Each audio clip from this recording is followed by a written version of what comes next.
Audio Jungle.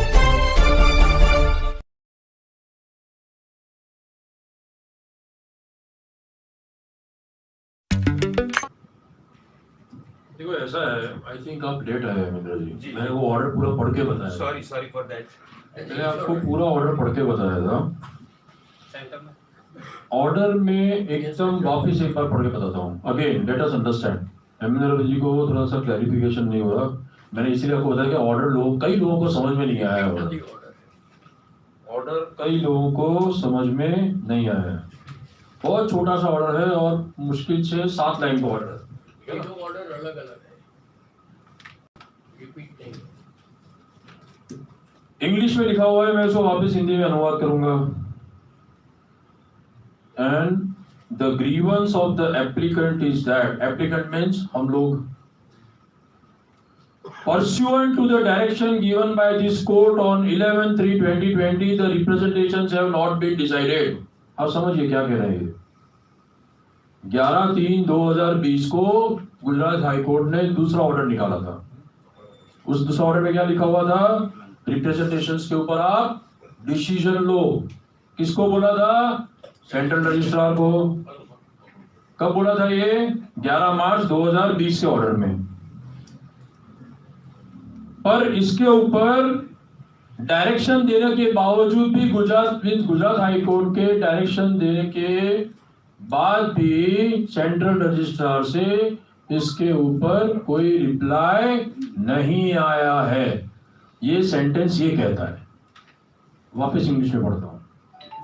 The grievance of the applicant is that, grievance means हमारी पीड़ा।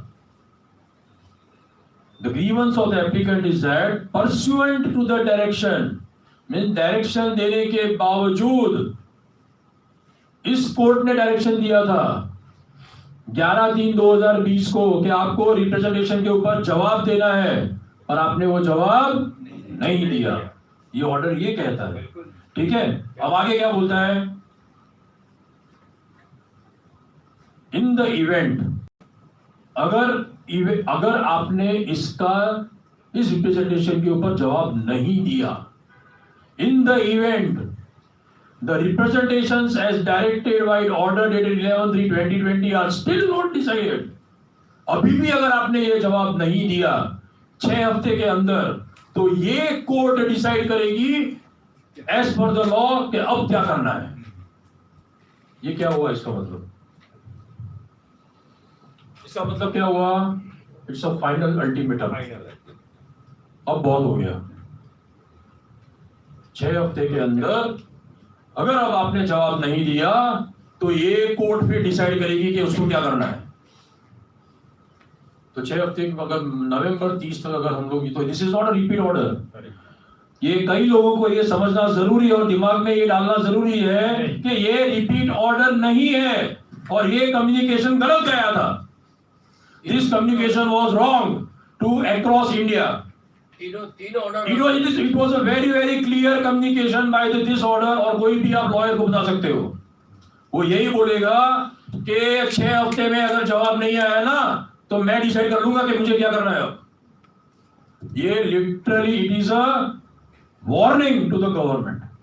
ये बात सही है। अब जो ऑर्डर, तो जो जिसको ये समझ में नहीं आया तो वापस समझाता हूं मैं। Let me again explain this to you. ये कम्युनिकेशन गलत जा रहा है कि ये रिपीट ऑर्डर है। This is not a repeat order, this is a clear cut warning and ultimatum. अगर 6 हफ्ते में जवाब नहीं दिया तो अब कोर्ट डिसाइड करेगी।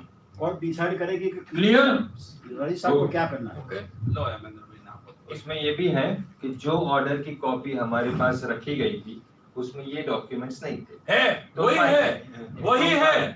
It is the same wording. मेरे मोबाइल पर भी है। निकालो आप वो ऑर्डर निकालो आप। नहीं होल्ड ऑन, नहीं इट्स अ चैलेंज है। इस वक्त मैंने चैलेंज कोई नहीं कर रहा है नीरव जी। आप बिना वजह एक्साइट ज्यादा हो जाते हैं। मैंने ये भी किया कि हाँ बिल्कुल सही है, ये बहुत सही बात है, ये बहुत सही। एक मिनट देखो, जब अगर आपको बोलना ही था तो उस टाइम पे भी बोलना था। अब मैं क्लैरिफिकेशन कर रहा हूँ कि ये बहुत ही अच्छा है। अभी इसके बाद भी ये ऑर्डर आने के बाद भी कई सारी प्रोसीजर चलती जाएगी, जैसे कि कैविएट, मुझे नहीं पता है कि कितना सिस्टम होता है, वो कितना लंबा खींचते जाएंगे।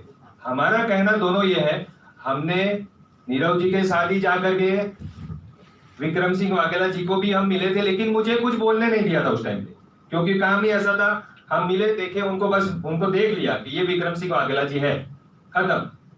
बाकी मुझे भी कई सारी बात पूछनी थी कि हमें किस तरह से आगे जाना है। वैसे बहुत अच्छी एक्टिविटी हो रही है, अपनी ओर से जो भी लीगल एक्टिविटी हो रही है उसमें मुझे ये नहीं लग रहा है कि ये गलत हुआ है।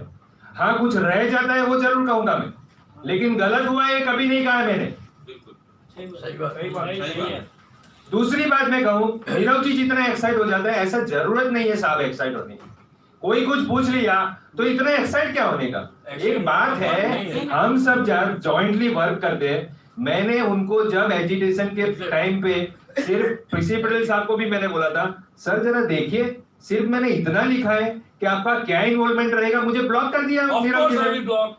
ऐसी कोई सेंस नहीं थी। नहीं, वहाँ पे लिखते कि I am talking nonsense, मैं नॉनसेंस बात कर रहा हूँ, ऐसा लिखा अभी भी अभी भी ये जो गुस्सा हो रहे हैं सब लोग, अभी भी सब लोग, मेरे पास सभी के सभी मैसेज हैं, वो पढ़िए। यहाँ पे पब्लिक में मत कीजिए, पब्लिक में मत कीजिए, ये गलत होगा। पब्लिक नहीं है भाई, अब इन्होंने पर्सनल चीज निकाली ना, यूट्यूब अब इन्होंने पर्सनल चीज निकाली, अब मैं पर्सनल चीज निकालूंगा। ये गलत होगा।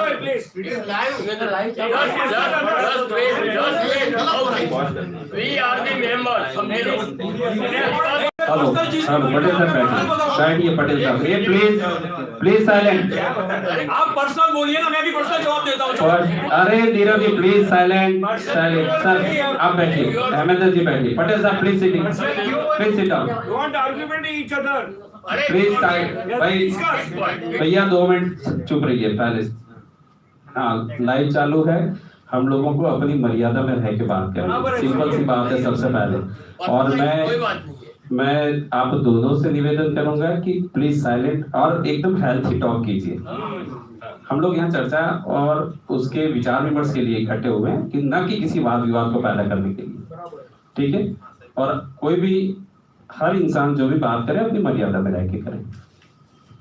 हमें सबको सुनना है और सबकी बातों का जवाब भी देना है, ठीक है।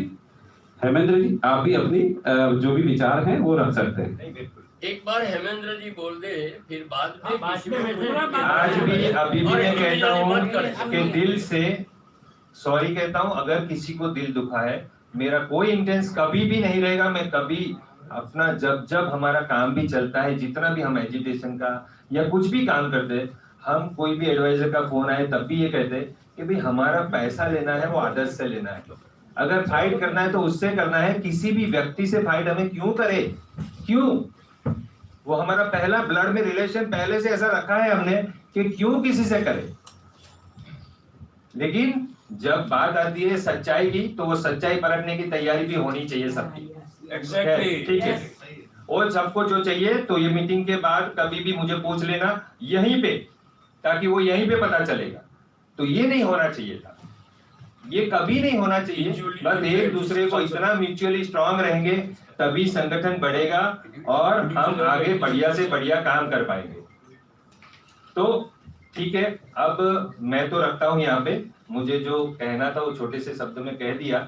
बाकी तो बहुत सारी कुछ कहने के लिए बातें हैं, लेकिन मेरा इतना ही कहना है कि हर टाइम एक इंटरवल के टाइम पे एक कमेटी की मीटिंग होनी चाहिए, जनरल मीटिंग होनी चाहिए। जनरल मीटिंग साल में 1 या 2 बार, बाकी कमेटी की मीटिंग बार बार होनी चाहिए, ताकि वो कमेटी एक्टिव रहे।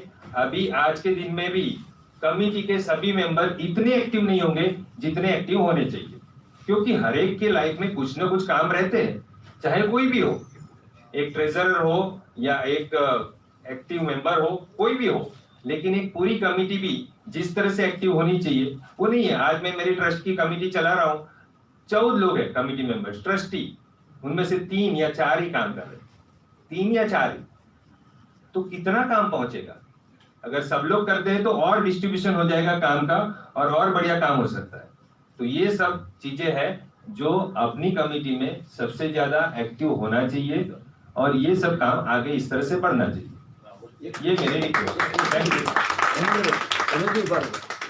एक क्वेश्चन तुम्हारे से।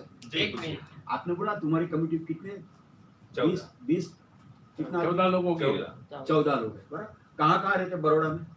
बड़ौदा में कौन सी जगह पे? लोकल एरिया समझो 1-2 किलोमीटर से माधरपुर है।